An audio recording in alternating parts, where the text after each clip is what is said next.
Buccino, Nutley, New Jersey, hands in socks. Sorry. No, it's how you make it apart. That's really Called Hands and Socks.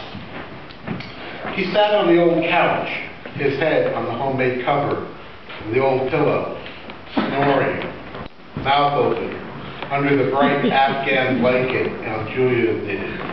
His forearms poking out in the air, and his hands covered in a pair of his white cotton socks. Dad's hands inside those old socks were slathered in Vaseline. He wanted to soak in Sardo bath oils, but it was out of his price range. So the old reliable petroleum jelly filled in the sewer cracks of his cold-weathered hands.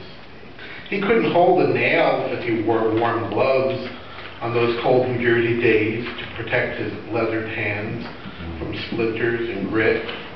When it got cold like this, he longed for inside work, and on occasion got some.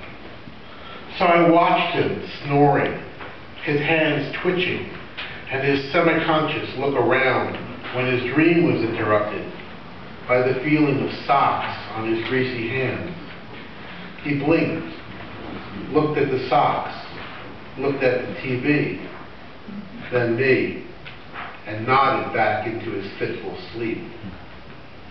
I knew he longed for the expensive Sardo, and any good son would have saved up for it.